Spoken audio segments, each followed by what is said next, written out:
ಈ private limited ಕಂಪನಿಯಲ್ಲಿ company ಸೆಕ್ರೆಟರಿಯ salary ವಾರ್ಷಿಕ ಒಂದು 6 ಲಕ್ಷಕ್ಕಿಂತ ಕಮ್ಮಿ ಇರಲಿಕ್ಕೆ ಸಾಧ್ಯನೇ ಇಲ್ಲ, ಸ್ಟಾರ್ಟಿಂಗ್ ಇನಿಷಿಯಲ್ ಸ್ಯಾಲ್ರಿ.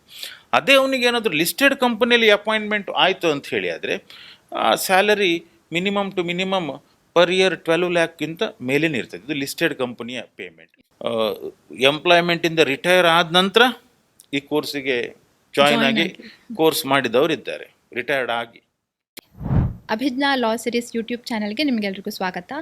ಇವತ್ತಿನ ಈ ವಿಶೇಷ ಪಾಡ್ಕಾಸ್ಟ್ ಆದಂತಹ ಕಂಪ್ನಿ ಸೆಕ್ರೆಟರಿ ಕೋರ್ಸ್ ಬಗ್ಗೆ ಮಾಹಿತಿ ನೀಡಲಿಕ್ಕೆ ನಮ್ಮ ಜೊತೆ ಇರುವಂಥವರು CS ಸಂತೋಷ್ ಪ್ರಭು ಅಂತ. ಇವರು ಉಡುಪಿಯಲ್ಲಿ ವೀರೀಚ್ ಅಕಾಡೆಮಿ ಹೇಳುವಂತಹ ಒಂದು ಇನ್ಸ್ಟಿಟ್ಯೂಟನ್ನು ನಡೆಸ್ತಾ ಇದ್ದಾರೆ. ಹಲವಾರು ವಿದ್ಯಾರ್ಥಿಗಳಿಗೆ ಅಂದರೆ ಪ್ರೊಫೆಷನಲ್ ಎಕ್ಸಾಮ್ಸ್ಗೆ ಸಂಬಂಧಪಟ್ಟ ಹಾಗೆ CA, CS ಮತ್ತು CMA ಈ ಕೋರ್ಸಸ್ಗಳಿಗೆ ಸಂಬಂಧಪಟ್ಟ ಹಾಗೆ ಕಳೆದ 18 ವರ್ಷಗಳಿಂದ ಆ ಟೀಚಿಂಗನ್ನು, ತರಬೇತಿಯನ್ನು ನೀಡ್ತಾ ಬಂದಿದ್ದಾರೆ. ಹಾಗೆ ಇವರು ಕಾನೂನು ಪದವೀಧರರು ಕೂಡ, ಅದ್ರ ಜೊತೆಗೆ MCOM ಪದವಿ ಕೂಡ ಹೊಂದಿದ್ದಾರೆ. ಇವರಿಗೆ ನಮ್ಮ ಈ ಕಾರ್ಯಕ್ರಮಕ್ಕೆ ಹಾರ್ದಿಕವಾದ ಸ್ವಾಗತ. ನಮಸ್ತೆ ಸರ್. ನಮಸ್ತೆ. ನಮಸ್ತೆ ಮೇಡಮ್. ಸರ್, ಈ ಒಂದು ಕಾರ್ಯಕ್ರಮಕ್ಕೆ ಬಂದಿದ್ದಕ್ಕೆ ನಿಮಗೆ ಸ್ವಾಗತ. ಸೊ ಇವತ್ತು ನಿಮ್ಮ ಹತ್ರ ನಾನು ಏನು ಕೇಳಬೇಕಂತ ಈ ಒಂದು ಕಾರ್ಯಕ್ರಮ ಮಾಡ್ತಿದ್ದೇವೆ ಅಂತಂದರೆ, ಈ ಪ್ರೊಫೆಷ್ನಲ್ ಎಕ್ಸಾಮ್ಸ್ ಕಾಮರ್ಸ್ ಸ್ಟೂಡೆಂಟ್ಸ್ಗಳಿರಲಿ ಅಥವಾ ಲಾ ಸ್ಟೂಡೆಂಟ್ಸ್ಗಳಿರಲಿ, ಅವರೆಲ್ಲರಿಗೂ ಕೂಡ CS ಹೇಳುವಂಥ ಒಂದು ಕೋರ್ಸ್ ಏನಿದೆ ಅದ್ರ ಬಗ್ಗೆ ಅಷ್ಟು ಮಾಹಿತಿಯ ಕೊರತೆ ಇರಬಹುದು ಕಂಪ್ಯಾರಿಟಿವ್ಲಿ ನಮ್ಮ ಚಾರ್ಟೆಡ್ ಅಕೌಂಟೆನ್ಸಿ ಕೋರ್ಸಿಗೆ ಸಂಬಂಧಪಟ್ಟ ಹಾಗೆ. ಸೊ ಅದ್ರ ಬಗ್ಗೆ ನೀವು ಸಂಪೂರ್ಣವಾದ ಮಾಹಿತಿಯನ್ನು ನೀವು ಕೊಡಲೇಬೇಕು ನಮ್ಮ ಒಂದು ಕಾರ್ಯಕ್ರಮಕ್ಕೆ.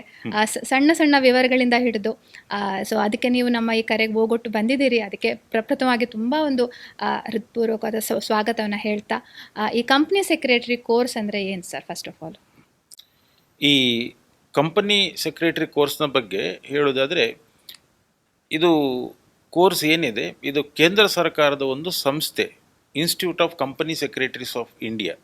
ಈ ಸಂಸ್ಥೆಯಿಂದ ಕೊಡಲ್ಪಡುವಂಥ ಒಂದು ಕ್ವಾಲಿಫಿಕೇಷನ್. ಸೊ ಈ ಸಂಸ್ಥೆ ಏನಿದೆ institute of company secretaries of India, ಇದು ಕೇಂದ್ರ ಸರ್ಕಾರದ ಕಂಪನಿ ವ್ಯವಹಾರಗಳ ಮಿನಿಸ್ಟ್ರಿ ಇದೆ. ಆ ಮಿನಿಸ್ಟ್ರಿಯ ಅಧೀನದಲ್ಲಿ ಬರುವಂಥ ಒಂದು ಸಂಸ್ಥೆ ICSI ಅಂತ ಹೇಳಿ. ಮತ್ತು ಈ ಸಂಸ್ಥೆ ಕಂಪನಿ ಸೆಕ್ರೆಟರೀಸ್ ಆ್ಯಕ್ಟ್ 1980 ಅದರ ಪ್ರಕಾರ ನಡೆಯಲ್ಪಡುವಂಥ ಸಂಸ್ಥೆ. 50 ವರ್ಷಕ್ಕಿಂತ ಜಾಸ್ತಿ ಇತಿಹಾಸ ಈ ಸಂಸ್ಥೆಗಿದೆ.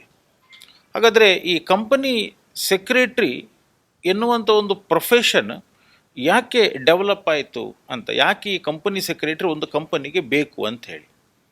ಈಗ ಕಂಪನಿಯಲ್ಲಿ ನಾವು ಕೇಳಿದ್ದೇವೆ, ಬೇರೆ ಬೇರೆ ಥರದ ಮ್ಯಾನೇಜರ್ಸ್ ಇದ್ದಾರೆ. ಫೈನಾನ್ಸ್ ಮ್ಯಾನೇಜರ್ ಇದ್ದಾರೆ, ಮಾರ್ಕೆಟಿಂಗ್ ಮ್ಯಾನೇಜರ್ ಇದ್ದಾರೆ, CA ಇದ್ದಾರೆ, ಅಡ್ವೊಕೇಟ್ ಎಲ್ಲ ಇದ್ದಾರೆ. ಆದರೆ ಈ ಕಂಪನಿ ಸೆಕ್ರೆಟ್ರಿ ಯಾಕೆ ಅಂಥೇಳಿ, ಕಂಪನಿ ಸೆಕ್ರೆಟ್ರಿಯ ಮುಖ್ಯ ಕೆಲಸ ಏನಂತ ಹೇಳಿದರೆ, ಒಂದು ಕಂಪನಿ ಅದು ನಡಿಬೇಕಾದರೆ ರೂಲ್ಸ್ ಪ್ರಕಾರ ನಡಿಬೇಕು, ರೆಗ್ಯುಲೇಷನ್ಸ್ನ ಪ್ರಕಾರ ನಡಿಬೇಕು, ಎಲ್ಲ ಲಾವನ್ನು ಆ ಕಂಪನಿ ಪಾಲಿಸಬೇಕು. ಸೊ ಎಲ್ಲದರ ಒಂದು ಜವಾಬ್ದಾರಿಯನ್ನು ಹೊತ್ತುಕೊಳ್ಳುವಂಥ ಒಬ್ಬ ವ್ಯಕ್ತಿ ಯಾರಾದ್ರಿದ್ರೆ ಕಂಪನಿಯಲ್ಲಿ, ಅವ ಕಂಪನಿ ಸೆಕ್ರೆಟ್ರಿ. ಅದಕ್ಕೋಸ್ಕರ ನಮ್ಮ institute of company secretaries of ಇಂಡಿಯಾದವರದ್ದು ಧ್ಯೇಯ ವಾಕ್ಯ ಸತ್ಯಂ ವದ ಧರ್ಮಂ ಚರ ಅಂಥೇಳಿ. ಸೊ ಅದರ ಪ್ರಕಾರ ಅಂದರೆ ನ್ಯಾಯಯುತವಾಗಿ ಕಾನೂನು ಪ್ರಕಾರ ಒಂದು ಸಂಸ್ಥೆ ನಡಿಬೇಕಾದ್ರೆ, ಒಂದು ಒಳ್ಳೆಯ ರೀತಿಯ ಆಡಳಿತ ಒಂದು ಕಂಪನಿಯಲ್ಲಿ ಇರಬೇಕಾದ್ರೆ, ಮತ್ತು ಈ ಕಂಪನಿಗೆ ಸಂಬಂಧಪಟ್ಟ ಎಲ್ಲ ಹಿತಾಸಕ್ತಿದಾರರು ಯಾರಿದ್ದಾರೆ ಅವರ ಎಲ್ಲರ ಒಂದು ಹಿತಾಸಕ್ತಿಯನ್ನು ಕಾಪಾಡುವಂಥ ಕೆಲಸ ಒಂದು ಕಂಪನಿಯಲ್ಲಿ ಒಬ್ಬ ಕಂಪನಿ ಸೆಕ್ರೆಟರಿಯಿಂದ ಆಗುವಂಥದ್ದು.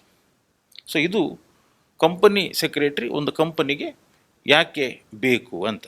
ಸೊ ಇದೊಂದು ಈ ಕ್ವಾಲಿಫಿಕೇಷನ್ ಏನಿದೆ ಇವತ್ತು ವೆಲ್ ರೆಕಾಗ್ನೈಸ್ಡ್ ಕ್ವಾಲಿಫಿಕೇಷನ್. ಯಾಕಂತ ಹೇಳಿದರೆ, ಬೇರೆ ಯಾವುದೇ ಒಂದು ಕ್ವಾಲಿಫಿಕೇಷನಿಗೆ ಇಲ್ಲದೆ ಇರುವಂಥ ಒಂದು ಯುನೀಕ್ ರೆಕಾಗ್ನಿಷನ್ ಈ CS ಆದವರಿಗಿದೆ.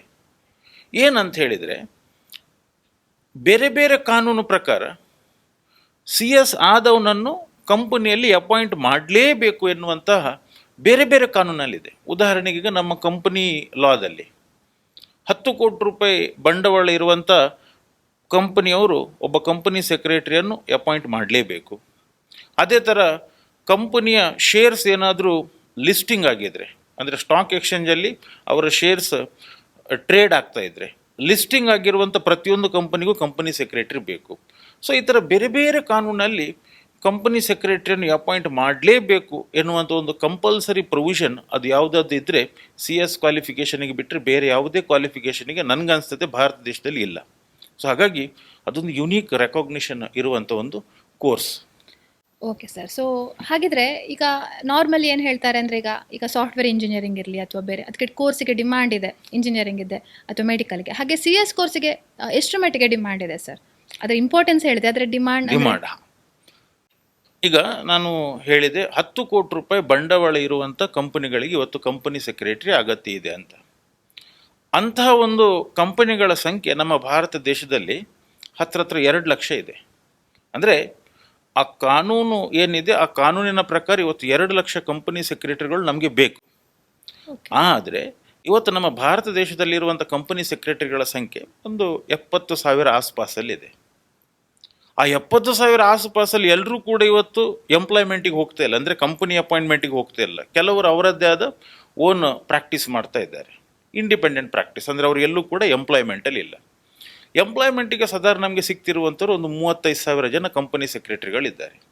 ಬಟ್ ಕಾನೂನಿನ ಪ್ರಕಾರ ನಮಗೆ 2 ಲಕ್ಷ ಕಂಪನಿ ಸೆಕ್ರೆಟರಿಗಳು ಬೇಕು. ಬಟ್ ಇರುವಂಥ ಕಂಪನಿ ಸೆಕ್ರೆಟರಿಗಳ ಸಂಖ್ಯೆ 35,000 ಎಂಪ್ಲಾಯ್ಮೆಂಟಿಗೆ ಅವೈಲೇಬಲ್ ಇರುವಂಥವ್ರು.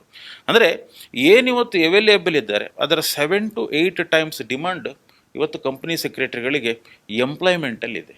ಸೊ ಹಾಗಾಗಿ ಕಂಪನಿ ಸೆಕ್ರೆಟರಿ ಆದವನಿಗೆ ಇವತ್ತು ನಿರುದ್ಯೋಗ ಅಥವಾ ಅವನಿಗೆ ಕೆಲಸ ಇಲ್ಲ ಎನ್ನುವಂಥ ಪರಿಸ್ಥಿತಿ ಇಲ್ಲ. ಪಾಸ್ ಆದರೆ ಸಾಕು, ಇಮಿಡಿಯೇಟ್ಲಿ ಇವತ್ತು ಕಂಪನಿಗಳು ಕಾಯ್ತಾ ಇವೆ. ಯಾಕಂದರೆ ಕಂಪನಿಗಳಿಗೆ ಅವರನ್ನು ಅಪಾಯಿಂಟ್ಮೆಂಟ್ ಮಾಡಿಕೊಳ್ಳುವಂಥದ್ದು ಮ್ಯಾಂಡೇಟ್ರಿ, ಕಂಪಲ್ಸರಿ. ಹಾಗಾಗಿ ಕಂಪನಿ ಸೆಕ್ರೆಟರಿಗೆ ತುಂಬ ಡಿಮಾಂಡ್ ಇದೆ. ಸೊ ಈಗಿನಿಂದಲೂ ಪ್ರಾರಂಭ ಮಾಡಿದರೂ ಕೂಡ ಸೊ ನಾಡ್ದು ಕಂಪನಿ ಸೆಕ್ರೆಟರಿ ಆಗಬೇಕಾದ್ರೂ ಕೂಡ ಡಿಮಾಂಡ್ ಕಮ್ಮಿ ಆಗುವಂಥದ್ದು ಖಂಡಿತ ಇಲ್ಲ. ಯಾಕಂತ ಹೇಳಿದರೆ ದಿನ ಹೋದ ಹಾಗೆ ದೇಶದಲ್ಲಿ ಕಂಪನಿಗಳ ಸಂಖ್ಯೆ ಜಾಸ್ತಿ ಆಗ್ತಾ ಇದೆ. ಸೊ ಹಾಗಾಗಿ ಡಿಮಾಂಡ್ ಇದೆ. ಸೊ ಒಂದು ಆಶಾ ಭಾವನೆಯಿಂದ ನಾವು ಈಗಲಿಂದ ಇವತ್ತಿಂದ ಈ ವಿಡಿಯೋ ನೋಡಿ ಯಾರಾದರೂ ಸ್ಟಾರ್ಟ್ ಮಾಡಿದ್ರೆ ಖಂಡಿತವಾಗಿ ಅವರಿಗೆ 100ಕ್ಕೆ 100. Okay sir, thank you sir.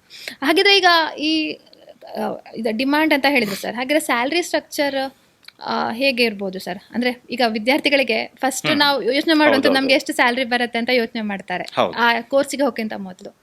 So normal ಒಂದು ಆವ್ರೇಜ್ ವ್ಯಕ್ತಿಗೆ ಎಷ್ಟು ಬರ್ಬೋದು ಪಾಸ್ಡ್ ಔಟ್ ಫ್ರೆಷರ್ಗೆ? ಸೊ ಈ ಫ್ರೆಷರ್ ಆದ ಕಂಪನಿ ಸೆಕ್ರೆಟರಿಗಳಿಗೆ ಯಾವ ರೀತಿ ಸ್ಯಾಲ್ರಿ ಪೇಮೆಂಟ್ ಮಾಡ್ತಾರೆ ಅಂತ, ಸೊ ಅದು ಯಾವುದರ ಮೇಲೆ ಡಿಪೆಂಡ್ ಆಗ್ತದೆ ಅಂತ ಹೇಳಿದರೆ ಅವರಿಗೆ ಯಾವ ಕಂಪನಿಯಲ್ಲಿ ಅಪಾಯಿಂಟ್ಮೆಂಟ್ ಸಿಕ್ಕಿತ್ತು ಅಂತ. ಅಂದರೆ ಈಗ ಬೇರೆ ಬೇರೆ ಥರದ ಕಂಪನಿಗಳಿವೆ. ಪ್ರೈವೇಟ್ ಲಿಮಿಟೆಡ್ ಕಂಪನಿಗೂ ಬೇಕು ಕಂಪನಿ ಸೆಕ್ರೆಟರಿ. ಅದೇ ಥರ ಪಬ್ಲಿಕ್ ಕಂಪನಿ ಅಂದರೆ ಲಿಸ್ಟೆಡ್ ಆಗಿರುವಂಥ ಕಂಪನಿ ಅವರಿಗೂ ಕಂಪನಿ ಸೆಕ್ರೆಟರಿ ಬೇಕು. ಸೊ ಯೂಶ್ವಲಿ ಈ ಪ್ರೈವೇಟ್ ಲಿಮಿಟೆಡ್ ಕಂಪನಿಯಲ್ಲಿ ಕಂಪನಿ ಸೆಕ್ರೆಟರಿಗಳ ಸ್ಯಾಲ್ರಿ ಕಮ್ಮಿ ಇರ್ತದೆ. ಲಿಸ್ಟೆಡ್ ಕಂಪನಿಯಲ್ಲಿ ಸ್ಯಾಲ್ರಿ ಜಾಸ್ತಿ ಇರ್ತದೆ, ಕೆಲಸನೂ ಜಾಸ್ತಿ ಇರ್ತದೆ. ಯೂಶ್ವಲಿ ಈ ಪ್ರೈವೇಟ್ ಲಿಮಿಟೆಡ್ ಕಂಪನಿಯಲ್ಲಿ ಕಂಪನಿ ಸೆಕ್ರೆಟರಿಯ ಸ್ಯಾಲ್ರಿ ವಾರ್ಷಿಕ ಒಂದು 6 ಲಕ್ಷಕ್ಕಿಂತ ಕಮ್ಮಿ ಇರಲಿಕ್ಕೆ ಸಾಧ್ಯನೇ ಇಲ್ಲ, ಸ್ಟಾರ್ಟಿಂಗ್ ಇನಿಷಿಯಲ್ ಸ್ಯಾಲ್ರಿ.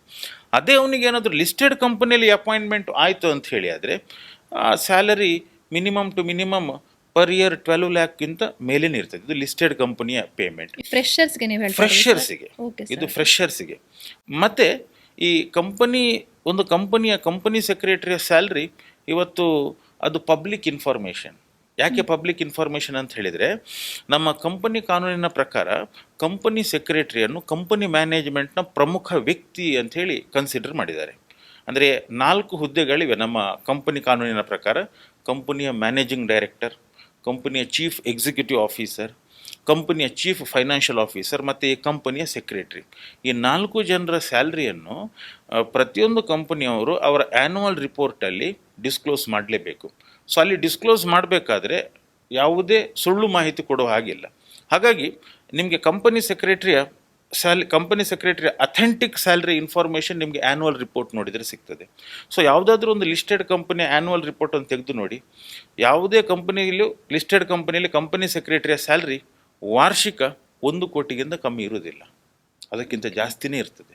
ಸೊ ಅದು ಅಥೆಂಟಿಕ್ ಇನ್ಫಾರ್ಮೇಷನ್. ಹಾಗಾಗಿ ಯಾರೂ ಕೂಡ ಇವತ್ತೊಂದು ಲಿಸ್ಟೆಡ್ ಕಂಪನಿ ಒಂದು ಆ್ಯನ್ಯುವಲ್ ರಿಪೋರ್ಟ್ ತೆಗೆದು ನೋಡಿ.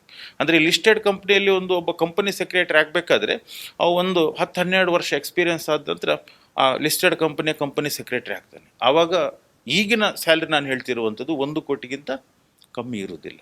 ಸೊ ಆ ರೀತಿಯ ಸ್ಯಾಲ್ರಿ ಕೂಡ ಕಂಪನಿ ಸೆಕ್ರೆಟರಿ ಆದವರಿಗೆ ಇವತ್ತು ಸಿಗ್ತಾ ಇದೆ. ಹಾಗಾಗಿ ಸ್ಯಾಲರಿಯ ವಿಷಯದಲ್ಲಿ ಯಾವುದು ಕೂಡ ಏನು ಕಮ್ಮಿ ಏನಿಲ್ಲ. ಬೇರೆ ಯಾವುದು ನಾವು ಹೇಳ್ತೇವೆ ಒಳ್ಳೆ ಪೇಮೆಂಟ್ ಕೊಡುವಂಥ ಕೋರ್ಸು, ಸೊ ಅದೇ ರೀತಿಯ ಪೇಮೆಂಟ್ ಕೂಡ ಕಂಪನಿ ಸೆಕ್ರೆಟರಿ ಆದವರಿಗೆ ಸಿಗ್ತದೆ.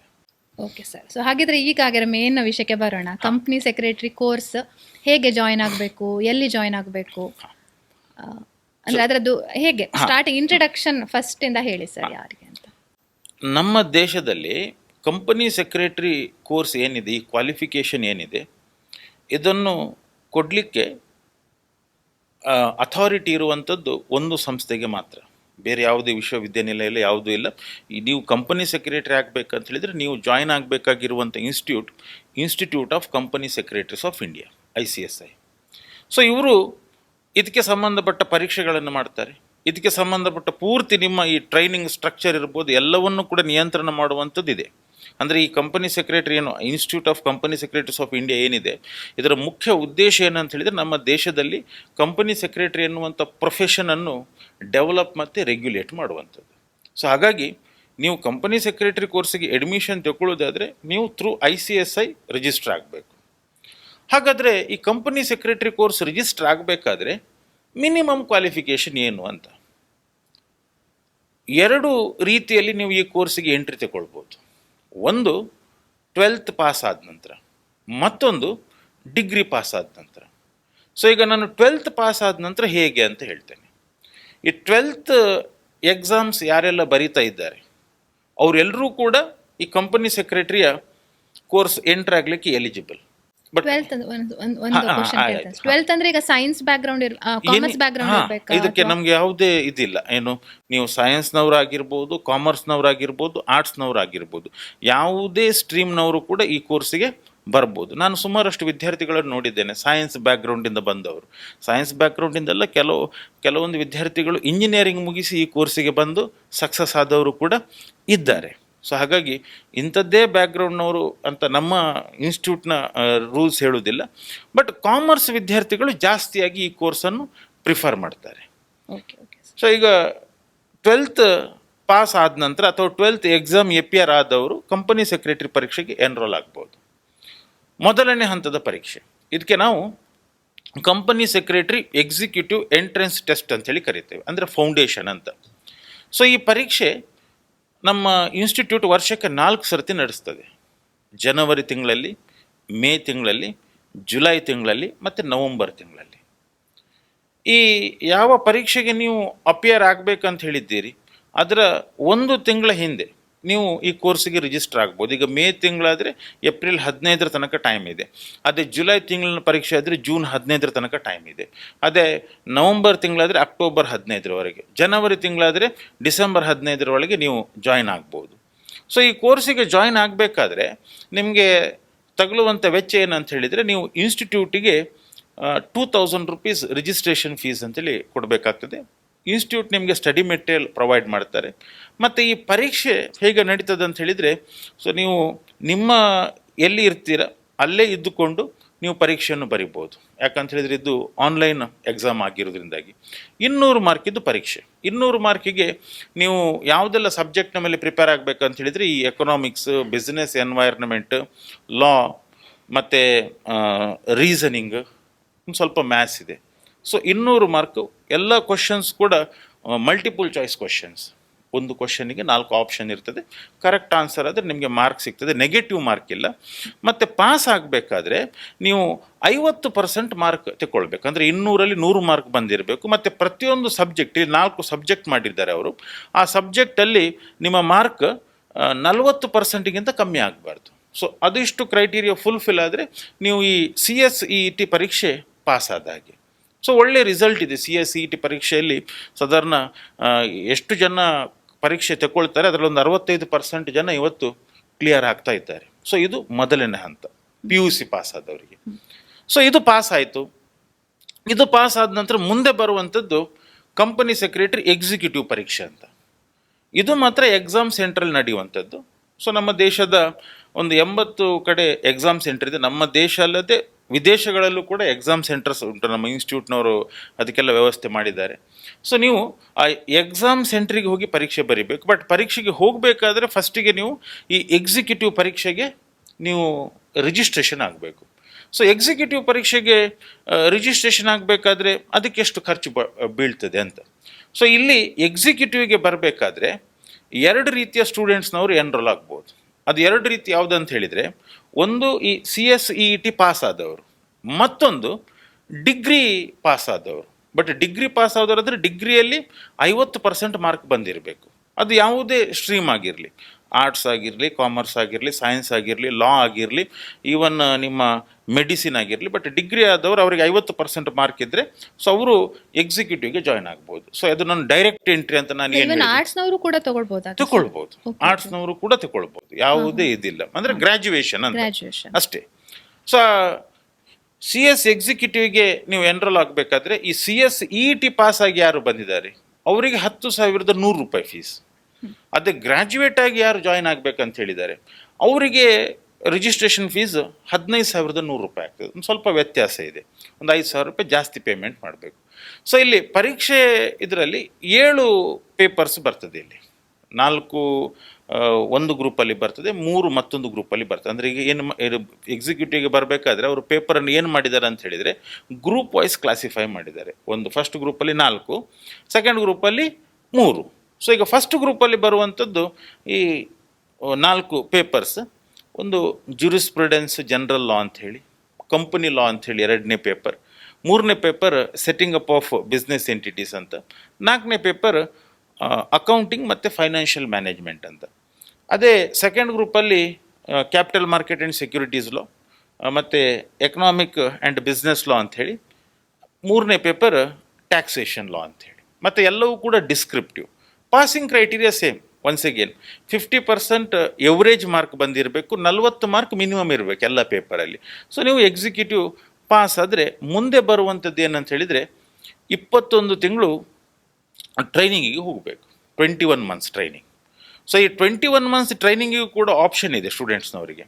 ಎಕ್ಸಿಕ್ಯೂಟಿವ್ ಪಾಸ್ ಆದ ನಂತರವೂ ಹೋಗ್ಬೋದು, ಅಥವಾ ಈ ಕಂಪನಿ ಸೆಕ್ರೆಟರಿ ಪರೀಕ್ಷೆಗೆ ಸಂಬಂಧಪಟ್ಟ ಹಾಗೆ ಕೊನೆಯ ಹಂತ ಒಂದು ಬರ್ತದೆ, ಪ್ರೊಫೆಷ್ನಲ್ ಅಂತೇಳಿ. ಆ ಪ್ರೊಫೆಷ್ನಲ್ ಆದ ನಂತರವೂ ಹೋಗ್ಬೋದು. ಸೊ ಈ ಎಕ್ಸಿಕ್ಯೂಟಿವ್ ಪಾಸ್ ಆಗಿ ಸುಮಾರಷ್ಟು ವಿದ್ಯಾರ್ಥಿಗಳು ಹೋಗ್ತಾರೆ ಯಾವುದಕ್ಕೆ, ನಿಮ್ಮ ಈ ಪ್ರಾಕ್ಟಿಕಲ್ ಟ್ರೈನಿಂಗಿಗೆ. ಬಟ್ ನನ್ನ ಪ್ರಕಾರ ಏನಂತ ಹೇಳಿದರೆ ಎಕ್ಸಿಕ್ಯೂಟಿವ್ ಆದ ನಂತರ ಟ್ರೈನಿಂಗಿಗೆ ಹೋದರೆ ಒಳ್ಳೆಯದು. 21 ತಿಂಗಳು ಟ್ರೈನಿಂಗ್. ಆ 21 ತಿಂಗಳು ಟ್ರೈನಿಂಗ್ ನೀವು ಯಾವುದಾದ್ರೂ ಒಂದು ಕಂಪನಿಯಲ್ಲಿ ಕಂಪನಿ ಸೆಕ್ರೆಟರಿ ಇದ್ದರೆ ಅವರ ಅಂಡರಲ್ಲಿ ಮಾಡಬೇಕಾಗ್ತದೆ, ಅಥವಾ ಈ ಪ್ರಾಕ್ಟೀಸ್ ಮಾಡುವಂಥ ಕಂಪನಿ ಸೆಕ್ರೆಟರಿ ಇರ್ತಾರೆ, ಇಂಡಿಪೆಂಡೆಂಟ್ ಪ್ರಾಕ್ಟೀಸ್, ಅವರ ಅಂಡರಲ್ಲೂ ಮಾಡಬೇಕಾಗ್ತದೆ.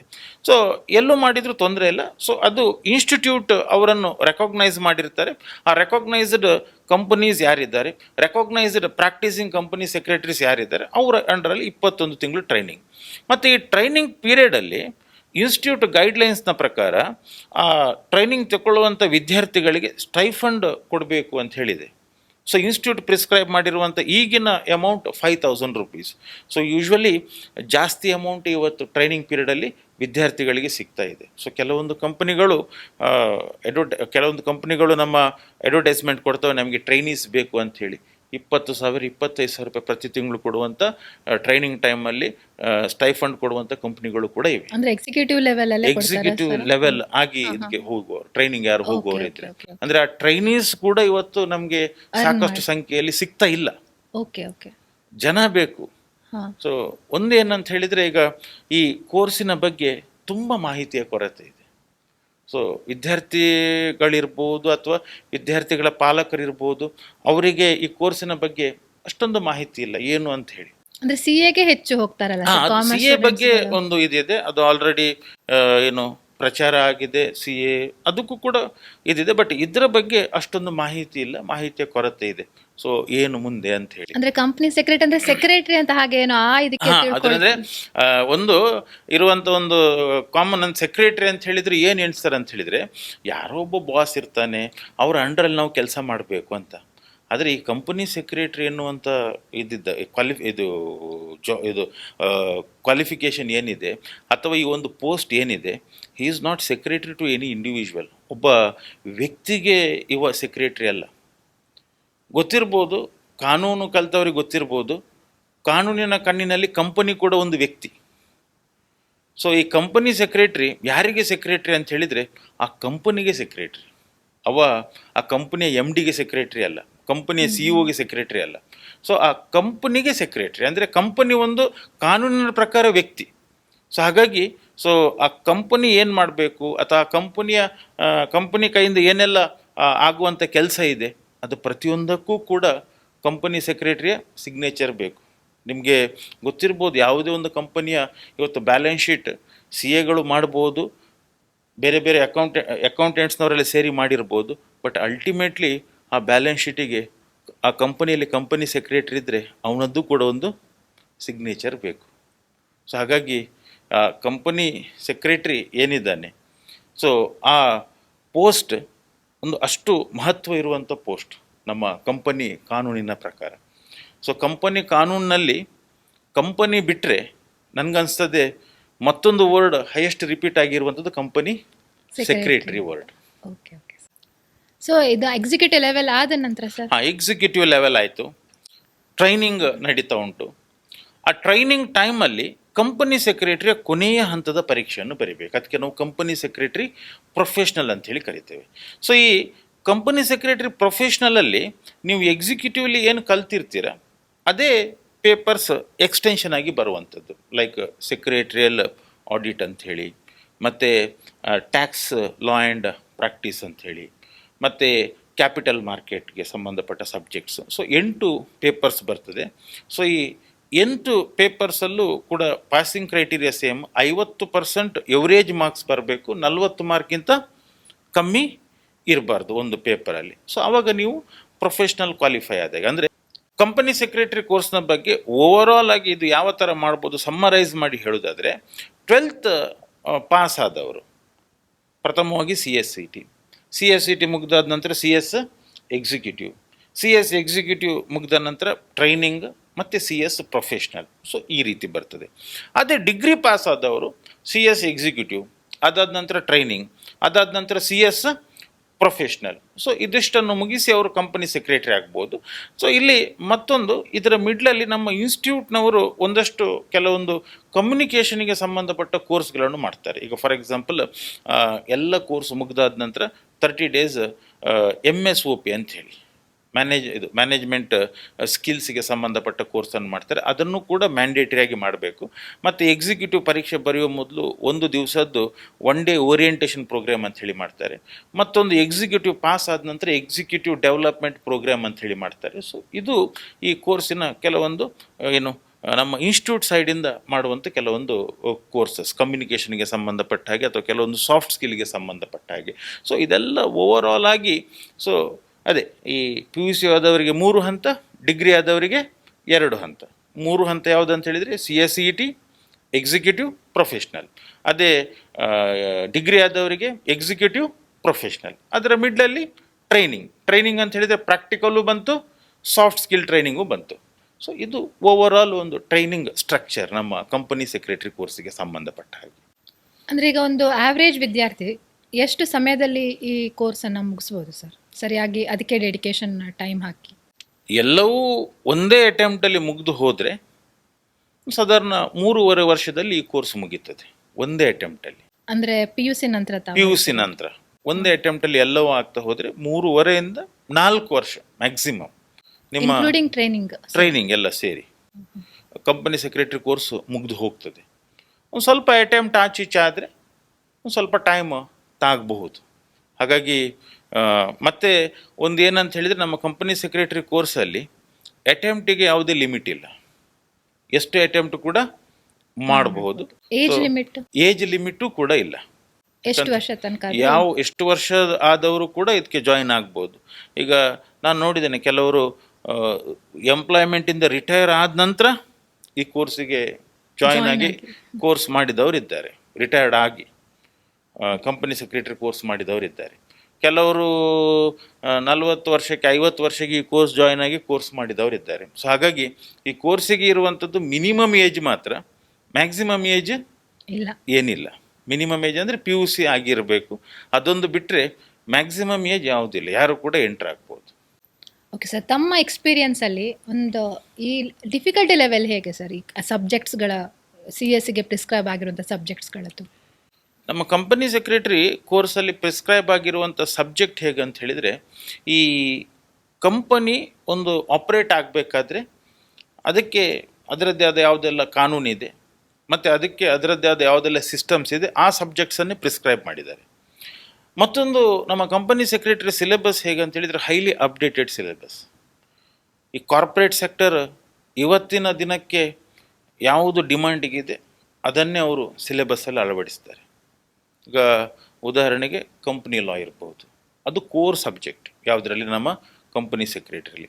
ಅದೇ ಥರ ಸೆಬಿಗೆ ಸಂಬಂಧಪಟ್ಟ ಕಾನೂನಿದೆ, ಅದು ಕೂಡ ಕೋರ್ ಸಬ್ಜೆಕ್ಟ್ ನಮ್ಮ ಕಂಪನಿ ಸೆಕ್ರೆಟರಿ ಕೋರ್ಸಿಗೆ ಸಂಬಂಧಪಟ್ಟಾಗೆ.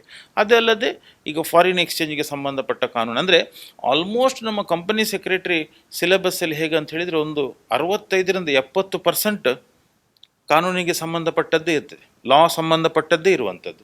ಆದರೆ ಲಾ ಯಾವುದು ನಮ್ಮ ಸಾಮಾನ್ಯ CRPC CPC ಇಂಥ ಲಾಗಳಲ್ಲ, ಅದಕ್ಕೂ ಸಂಬಂಧಪಟ್ಟ ಒಂದು ಸಬ್ಜೆಕ್ಟ್ ಇದೆ ಜನರಲ್ ಲಾ ಅಂಥೇಳಿ. ಸೊ ಅದು ಬಿಟ್ಟು ನಮ್ಮ ಈ ಕಂಪನಿಗೆ ಸಂಬಂಧಪಟ್ಟದ್ದು ಕಂಪನಿ ಲಾ ಇರ್ಬೋದು, ರಿಸರ್ವ್ ಬ್ಯಾಂಕ್ ಆಫ್ ಇಂಡಿಯಾಗೆ ಸಂಬಂಧಪಟ್ಟ ಕಾನೂನು ಇರ್ಬೋದು, ಬ್ಯಾಂಕಿಂಗ್ ಕಾನೂನು ಇರ್ಬೋದು. ಸೊ ಇದೇ ಸಬ್ಜೆಕ್ಟ್ಸ್ ಅದರಲ್ಲಿ ಇರುವಂಥದ್ದು. ಸೊ ಡಿಫಿಕಲ್ಟಿ ಲೆವೆಲ್ ಹೇಗೆ ಅಂತ ಹೇಳಿದರೆ, ಒಬ್ಬ ವಿದ್ಯಾರ್ಥಿ ಒಂದು ಈ ಲಾವನ್ನು ಅನಲೈಸ್ ಮಾಡುವಂಥ ಕೆಪಾಸಿಟಿ, ಅಂದರೆ ಒಂದು ಅವನಿಗೆ ರೀಸನಿಂಗ್ ಕೊಡುವಂಥ ಕೆಪಾಸಿಟಿ, ಅಂದರೆ ಯಾಕೆ ಈ ಕಾನೂನನ್ನು ಮಾಡಿದ್ದಾರೆ, ಯಾಕೆ ಇದು ಕಾನೂನು ಇರ್ಬೋದು. ಸೊ ಅಂಥ ಒಂದು ಕ್ವಶನ್ಸಿಗೆ ಅವನ ಹತ್ರ ಒಂದು ಆನ್ಸರ್ ತೆಕ್ಕೊಳ್ಳುವಂಥ ಎಬಿಲಿಟಿ ಇದ್ದ ವಿದ್ಯಾರ್ಥಿ ಈ ಕೋರ್ಸನ್ನು ಆರಾಮವಾಗಿ ಮಾಡ್ತಾನೆ. ಒಂದು ಇಲ್ಲದವರು ಡೆಫಿನೆಟ್ಲಿ ಯಾರು ಗೊತ್ತುಂಟು ಅವ್ರ ಹತ್ರ ಕೇಳಿ ತಿಳ್ಕೊಂಡು ಪಾಸ್ ಆಗ್ತಾರೆ. ಸೊ ಹಾಗಾಗಿ ಈ ಕೋರ್ಸ್ ಮಾಡಬೇಕಾದ್ರೆ ಅವು ಬ್ರಿಲಿಯಂಟ್ ಇರಬೇಕು, ಎಕ್ಸ್ಟ್ರಾರ್ಡಿನರಿ ಇರಬೇಕು ಅಂತ ಅಗತ್ಯನೇ ಇಲ್ಲ. ಯಾಕಂತ ಹೇಳಿದರೆ ಬ್ರಿಲಿಯಂಟ್ ಎಕ್ಸ್ಟ್ರಾರ್ಡಿನರಿ ಇರಬೇಕು ವಿದ್ಯಾರ್ಥಿ ಈ ಕೋರ್ಸನ್ನು ಮಾಡಬೇಕಂತ ಹೇಳಿದರೆ ನಾನು ಇವತ್ತು ಕಂಪನಿ ಸೆಕ್ರೆಟರಿ ಆಗ್ತಿರಲಿಲ್ಲ. ಯಾಕಂತೇಳಿದರೆ 10ನೇ ಕ್ಲಾಸಲ್ಲಿ ಜಸ್ಟ್ ಪಾಸ್ ಆದವ ನಾನು. ಇವತ್ತು ಕಂಪನಿ ಸೆಕ್ರೆಟರಿ ಆಗಿದ್ದೇನೆ ಅಂತ ಹೇಳಿದರೆ because of interest on that subject. ಏನೋ ಗೊತ್ತಿಲ್ಲ, ಆ ಸಬ್ಜೆಕ್ಟ್ನ ಮೇಲೆ ನನಗೊಂದು ಇಂಟ್ರೆಸ್ಟ್ ಬಂತು. ಸೊ ಈ ಕಾನೂನು ಕಲಿಯುವಂಥ ಒಂದು ಆಸಕ್ತಿ ಬಂತು. ಅದು ಕಾನೂನಲ್ಲೂ ಕೂಡ ನಮ್ಮ ಈ ಬಿಸ್ನೆಸ್ಸಿಗೆ ಸಂಬಂಧಪಟ್ಟ ಕಾನೂನು. ಸೊ ಹಾಗಾಗಿ ಇದರಲ್ಲಿ ಮೇಯ್ನ್ ಏನಂತ ಹೇಳಿದರೆ ನಿಮ್ಮ ಆಸಕ್ತಿ. ನಿಮಗೆ ಆಸಕ್ತಿ ಉಂಟಂತ ಹೇಳಿ ಆದರೆ ಸೊ ಮತ್ತು ಯಾವುದೂ ಕೂಡ ಕೌಂಟ್ ಆಗೋದಿಲ್ಲ. ಡೆಫಿನೆಟ್ಲಿ ಈ ಕೋರ್ಸಲ್ಲಿ ಸಕ್ಸಸ್ ಆಗಲಿಕ್ಕೆ ಆಗ್ತದೆ. ಸೊ ಕಾನೂನಲ್ಲಿ ಸ್ವಲ್ಪ ಆಸಕ್ತಿ ಇರಬೇಕು. ಸೊ ಕಾನೂನಿಗೆ ಸಂಬಂಧಪಟ್ಟ ವಿಷಯಗಳ ಬಗ್ಗೆ ಸ್ವಲ್ಪ ಆಸಕ್ತಿ ಇದ್ದರೆ ನೀವು ಸಕ್ಸಸ್ ಆಗ್ಬೋದು. ಹಾಗಾಗಿ ಈ ಕೋರ್ಸ್ ತುಂಬ ಸುಟೇಬಲ್ ಆಗುವಂಥದ್ದು ಯಾರಿಗೆ ಅಂತ ಹೇಳಿದರೆ, ಯಾರು ಕಾಮರ್ಸ್ ಬ್ಯಾಕ್ಗ್ರೌಂಡ್ನವ್ರು ಇರ್ತಾರೆ, ಯಾರು ಲಾ ಬ್ಯಾಕ್ಗ್ರೌಂಡ್ನವ್ರು ಇರ್ತಾರೆ, ಈ ಕೋರ್ಸಲ್ಲಿ ತುಂಬ ಸಕ್ಸಸ್ ಆಗ್ತಾರೆ. ಸಕ್ಸಸ್ ಆಗೋದು ತುಂಬ ಈ ಕೋರ್ಸಲ್ಲಿ. ಅಂದರೆ ಸಬ್ಜೆಕ್ಟ್ಸ್ಗಳು ಸ್ವಲ್ಪ ಹೋಲಿಕೆ ಇರೋ ಕಾರಣಕ್ಕೆ. ಹೌದು, ಸಬ್ಜೆಕ್ಟ್ಗಳು ಕೂಡ ಹೋಲಿಕೆ ಇರುವಂಥ ಕಾರಣಕ್ಕೆ. ಸೊ ಯಾಕಂದರೆ ಈಗ ಲಾ ಕಲ್ತವರು ಅವರದ್ದು ಸಬ್ಜೆಕ್ಟ್ಸ್ ಇದರಲ್ಲಿದೆ. ಅದೇ ಥರ ಕಾಮರ್ಸಿಗೆ ಸಂಬಂಧಪಟ್ಟ ಅಕೌಂಟೆನ್ಸಿ ಇರ್ಬೋದು, ಟ್ಯಾಕ್ಸೇಷನ್ ಇರ್ಬೋದು. ಸೊ ಆ ಟಾಪಿಕ್ಸ್ಗಳು ಕೂಡ ಇದಿದೆ. ಸೊ ಹಾಗಾಗಿ ತುಂಬ ಏನು ನಾನು ಈ ಕೋರ್ಸನ್ನು ತುಂಬ ಡಿಫಿಕಲ್ಟ್ ಕೋರ್ಸ್ ಅಂತ ಹೇಳೋದಿಲ್ಲ, but it is different course than ಅವರು ಅಕಾಡೆಮಿಕ್ ಕೋರ್ಸ್ ಅಂತ. ಅಕಾಡೆಮಿಕ್ ಕೋರ್ಸಲ್ಲಿ ನೀವು ಹೇಗೆ ಅಂತ ಹೇಳಿದರೆ, ನಾಳೆ ಪರೀಕ್ಷೆ ಆದರೆ ಒಂದು 2 ದಿವಸ ಮೊದಲು ಪುಸ್ತಕ ಓಪನ್ ಮಾಡಿ ನೀವು ಪಾಸ್ ಆಗ್ಬೋದು. ಅಂದರೆ ಅಕಾಡೆಮಿಕ್ ಹೇಗೆ ಅಂತ ಹೇಳಿದರೆ, ಅಕಾಡೆಮಿಕ್ಗೆ ನಿಮ್ಮ ಈ BCom ಇದೆಲ್ಲ ಇರ್ಬೋದು, ಆ ಪರೀಕ್ಷೆಯಲ್ಲಿ ಫೇಲ್ ಆಗೋದು ತುಂಬ ಕಷ್ಟ. ಅದೇ ನಮ್ಮ ಈ ಪ್ರೊಫೆಷ್ನಲ್ ಪರೀಕ್ಷೆಯಲ್ಲಿ ಹೇಗೆ ಅಂತ ಹೇಳಿದರೆ, ಇದರಲ್ಲಿ ಪಾಸ್ ಆಗೋದು ಸ್ವಲ್ಪ ಕಷ್ಟ. ಹಾಗಾಗಿ ನೀವು ಇಲ್ಲಿ ನಿರಂತರ ನೀವು ಏನಿರಬೇಕು, ಪ್ರಯತ್ನ ಮಾಡ್ತಾನೆ ಇರಬೇಕು. ನಿಮ್ಮ ಅಭ್ಯಾಸ ಪರೀಕ್ಷೆ ಬರುವಾಗ ಅಲ್ಲ, ಪರೀಕ್ಷೆಗೆ ಈಗ 4 ತಿಂಗಳುಂಟು 6 ತಿಂಗಳುಂಟು, ಅದರ ಮೊದಲೇ ನಿಮ್ಮ ಪ್ರಿಪ್ರೇಷನ್ ಸ್ಟಾರ್ಟ್ ಆಗಬೇಕು. ಅದು ರೆಗ್ಯುಲರ್ ಇರಬೇಕು. ಇವತ್ತೊಂದಿನ ಪ್ರಿಪೇರ್ ಮಾಡಿ 1 ವಾರದ ನಂತರ ಅಲ್ಲ. ಸೊ ಆ ಥರದ ಕ್ವಾಲಿಟೀಸ್ ನಿಮ್ಮ ಹತ್ರ ಇದ್ದರೆ ನೀವು ಎಲ್ಲ ಪರೀಕ್ಷೆನೂ ಒಂದೇ ಅಟೆಂಪ್ಟಲ್ಲಿ ಪಾಸ್ ಮಾಡ್ಬೋದು. ಸೊ ಅಂಥ ಒಂದು ಆ್ಯಟಿಟ್ಯೂಡ್ ಇರಬೇಕು ವಿದ್ಯಾರ್ಥಿಗಳಲ್ಲಿ. ಇದು ಒಂದು ನನಗೆ ತುಂಬ ಒಂದು ಕೊರಿತಾ ಇರುವಂಥ ಒಂದು ವಿಷಯ ಕೇಳಲಿಕ್ಕೆ ಇಷ್ಟಪಡ್ತೇನೆ. ಯಾವಾಗಲೂ ಈ ಎಕ್ಸಾಮ್ ರಿಸಲ್ಟ್ ಬಂದ ನಂತರ ಒಂದು ಪೇಪರ್ ಹೋಗುತ್ತೆ ಮಕ್ಕಳಿಗೆ, ಆವಾಗ ಅವ್ರು ಸುಲಭವಾಗಿ ಡ್ರಾಪ್ ಔಟ್ ಆಗಿಬಿಡ್ತಾರೆ. ಸೊ ನಿಮ್ಮ ಪ್ರಕಾರ ಏನನ್ಸುತ್ತೆ ಸರ್? ಅಂದರೆ ಕಾಮನ್ನ ಸರ್ ಇದೆಲ್ಲ ಈ ಫೀಲ್ಡಲ್ಲಿ 2-3 ಅಟೆಂಪ್ಟ್ ಕಟ್ಟುವಂಥದ್ದು, ಅಥವಾ ಬಹಳಷ್ಟು ಜನ ಫಸ್ಟ್ ಅಟೆಂಪ್ಟಲ್ಲೇ ಪಾಸ್ ಆಗ್ತಾರೆ? ಯಾಕಂದರೆ ನಾನು ಇದು ಎಸ್ಪೆಷಲಿ ಸ್ಟೂಡೆಂಟ್ಸ್ಗಳಿಗೆ ತಿಳಿಸ್ಲಿಕ್ಕೆ ಬಯಸ್ತಾ ಇದ್ದೇನೆ. ಯಾಕೆಂದರೆ ಒಂದು ಅಟೆಂಪ್ಟ್ ಮಾಡ್ತಾರೆ, ಒಂದು ಪೇಪರ್ ಹೋಯ್ತು ಅಂದ್ಕೊಳ್ಳಿ ಅದನ್ನು ಆಸಕ್ತಿನ ಬಿಟ್ಬಿಡ್ತಾರೆ. ಈ CS ಪರೀಕ್ಷೆ ಏನಿದೆ ಇದರಲ್ಲಿ ಒಂದೇ ಅಟೆಂಪ್ಟಲ್ಲಿ ಪಾಸ್ ಆಗೋರು ತುಂಬ ಕಮ್ಮಿ. ಎಕ್ಸಿಕ್ಯೂಟಿವ್ ಇರ್ಬೋದು, ಪ್ರೊಫೆಷ್ನಲ್ ಇರ್ಬೋದು, ಒಂದು 100ರಲ್ಲಿ 5% ಜನ ಒಂದೇ ಅಟೆಂಪ್ಟಲ್ಲಿ ಪಾಸ್ ಆಗ್ಬೋದು. ಸೊ ಉಳಿದ ಎಲ್ಲ ವಿದ್ಯಾರ್ಥಿಗಳು ಡೆಫಿನೆಟ್ಲಿ ಮಿನಿಮಮ್ 2ಕ್ಕಿಂತ ಜಾಸ್ತಿ ಅಟೆಂಪ್ಟ್ ಕೂಡ ತಗೊಳ್ತಾರೆ. ನನ್ನ ಫ್ರೆಂಡ್ ಒಬ್ಬ ಒಂದು ಒಳ್ಳೆ ಕಂಪನಿಯಲ್ಲಿ ಕಂಪನಿ ಸೆಕ್ರೆಟರಿಯಾಗಿ ಲಕ್ಷಗಟ್ಟಲೆ ಸ್ಯಾಲ್ರಿ ತಗೊಳ್ತಾ ಇದ್ದಾನೆ. ಬಟ್ ಅವ CS ಪಾಸ್ ಆದದ್ದು 18ನೇ ಅಟೆಂಪ್ಟಲ್ಲಿ. ಬಿಡಲಿಲ್ಲ, ಓಕೆ ಓಕೆ. ಪ್ರಯತ್ನ ಬಿಡಲಿಲ್ಲ. ಕಂಪನಿ ಸೆಕ್ರೆಟರಿ ಆಗುವಾಗ ಅವನಿಗೆ 38 ವರ್ಷ ಪ್ರಾಯ ಆಗಿತ್ತು. ಆದರೆ ಇವತ್ತು ಒಳ್ಳೆ ಇದರಲ್ಲಿ ಪರಿಶ್ರಮ ಪಟ್ಟದ್ದಕ್ಕೆ ಒಳ್ಳೆ ಕಂಪನಿಯಲ್ಲಿ ಕೆಲಸ ಸಿಕ್ಕಿದೆ. ಹಾಗಾಗಿ ಇಲ್ಲಿ ಒಂದೇ ಅಟೆಂಪ್ಟಿಗೆ ನೀವು ಏನಾದರೂ ಫೇಲ್ ಆದರೆ ನೀವು ಆಸಕ್ತಿ ಕಳ್ಕೊಳ್ಬಾರ್ದು. ಯಾಕಂತೇಳಿದರೆ ಈ ಕೋರ್ಸಲ್ಲಿ ಖಂಡಿತ ಭವಿಷ್ಯ ಇದೆ. ಸೊ ಮತ್ತೊಂದು ಸರ್ತಿ ನೀವು ಪ್ರಯತ್ನ ಮಾಡಬೇಕು. ಯಾಕಂದರೆ ನಾವಿವತ್ತು ಕಂಪನಿ ಸೆಕ್ರೆಟರಿ ರಿಸಲ್ಟ್ ನೋಡ್ತೇವೆ, 100ರಲ್ಲಿ 8%, 12% ರಿಸಲ್ಟ್ ಬರುವಂಥದ್ದು. ಸೊ ಅದಕ್ಕೆ ಕಾರಣವೂ ಇದೆ. ತುಂಬ ವಿದ್ಯಾರ್ಥಿಗಳು ಕೊನೆಯ ಕ್ಷಣದಲ್ಲಿ ಪ್ರಿಪ್ರೇಷನ್ ಮಾಡ್ತಾರೆ. ಸೊ ಸೀರಿಯಸ್ ಆಗಿ ತಗೊಳ್ಳುವವರು ತುಂಬ ಕಮ್ಮಿ ಇರ್ತಾರೆ. ಸೊ ಹಾಗಾಗಿ ನೀವು ಪರ್ಫೆಕ್ಟಾಗಿ ಪ್ರಿಪೇರ್ ಆದರೆ ಡೆಫಿನೆಟ್ಲಿ ಎಕ್ಸಾಮ್ 100% ಪಾಸ್ ಆಗ್ತೀರಿ, ಅದೇನು ಸಮಸ್ಯೆ ಇಲ್ಲ. ಸೊ ಹಾಗಾಗಿ ಯಾರೂ ಕೂಡ ಒಂದೇ ಅಟೆಂಪ್ಟಿಗೆ ಫೇಲ್ ಆದರೆ ಡ್ರಾಪ್ ಔಟ್ ಆಗುವಂಥದ್ದಲ್ಲ. ಸೊ ನೀವು ಪ್ರಯತ್ನ ಮಾಡಬೇಕು, ಪ್ರಯತ್ನದಲ್ಲಿ ಸಕ್ಸಸ್ ಆಗ್ತೀರ. ಬಟ್ ಸಕ್ಸಸ್ ಆದರೆ ಭವಿಷ್ಯ ಅಂತೂ ಖಂಡಿತ ಇದೆ ಈ ಕೋರ್ಸಲ್ಲಿ. ಓಕೆ ಸರ್, ಇನ್ನೊಂದು ವಿಷಯ, ಈಗ ನಾನು ಬಹಳಷ್ಟು ಕಂಪೇರ್ ಮಾಡಿ ನೋಡಿದಾಗ ಉತ್ತರ ಭಾರತದವರು ಬಹಳಷ್ಟು ಈ ಒಂದು ಕ್ಷೇತ್ರದಲ್ಲಿ ಮುಂಚೂಣಿಯಲ್ಲಿದ್ದಾರೆ. ಆದರೆ ನಮ್ಮ ದಕ್ಷಿಣ ಭಾರತ, ಬಹುಶಃ ಕರ್ನಾಟಕ ಇರ್ಬೋದು, ಅದರಲ್ಲಿ ಅಷ್ಟು ಸ್ಟಡಿ ಮೆಟೀರಿಯಲ್ ಇಲ್ಲದೆ ಇರುವಂಥ ಕಾರಣಕ್ಕೆ ಅಷ್ಟು ಸ್ಟೂಡೆಂಟ್ಸ್ಗಳು ಅದಕ್ಕೆ ಹೋಗೋದಿಲ್ವಾ, ಅಥವಾ ನಿಮ್ಮ ಕಾರಣ ಏನಿರ್ಬೋದು ಸರ್? ಒಂದು ಏನಂದರೆ, ಉತ್ತರ ಭಾರತದವ್ರಿಗೆ ಏನು ಅಡ್ವಾಂಟೇಜ್ ಅಂತ ಹೇಳಿದರೆ, ಈ ಪ್ರೊಫೆಷ್ನಲ್ ಕೋರ್ಸಿಗೆ ಬಂದಾಗ ಈ ಕಂಪನಿ ಸೆಕ್ರೆಟರಿ ಇರ್ಬೋದು, CA ಇರ್ಬೋದು, ಅಥವಾ ಬೇರೆ ಕೋರ್ಸ್ ಇರ್ಬೋದು, ಅಲ್ಲಿ 2 ಲ್ಯಾಂಗ್ವೇಜಲ್ಲಿ ಒಂದು ಆನ್ಸರ್ ಬರೆಯುವಂಥ ಒಂದು ಆಪ್ಷನ್ ಇದೆ, ಹಿಂದಿ ಆಪ್ಷನ್ ಇದೆ. ಸೊ ನಮಗೆ ಬಿಡಿ, ನಮಗೆ ಇಂಗ್ಲೀಷ್ ಬಿಟ್ಟರೆ ಬೇರೆ ಆಪ್ಷನ್ ಇಲ್ಲ. ಕನ್ನಡದಲ್ಲಿ ಬರೆಯೋ ಆಪ್ಷನ್, ಕನ್ನಡದಲ್ಲಿ ಬರೆಯೋ ಆಪ್ಷನ್ ಇಲ್ಲ, ಹಿಂದಿ ಆರ್ ಇಂಗ್ಲೀಷ್. ಸೊ ಹಾಗಾಗಿ ಅಲ್ಲಿನವರು ಸುಲಭದಲ್ಲಿ ಮಾತೃಭಾಷೆಯಲ್ಲಿ ಇರೋದ್ರಿಂದ ಇದು ಮಾಡ್ತಾರೆ. ಆದರೆ ಸೌತ್ ಇಂಡಿಯಾದಲ್ಲೂ ಕೂಡ ತುಂಬ ಜನ ಕಂಪನಿ ಸೆಕ್ರೆಟರಿಗಳು ಇದ್ದಾರೆ. ಯಾಕಂತ ಹೇಳಿದರೆ, ಈಗ ನಮ್ಮ ಇದು ಯಾವುದು ಮುಂಬೈ ಬಿಟ್ಟರೆ ಹೈಯೆಸ್ಟ್ ಕಂಪನಿ ಸೆಕ್ರೆಟರಿಗಳು ಇರುವಂಥ ಊರು ಅಂತ ಹೇಳಿದರೆ Bengaluru.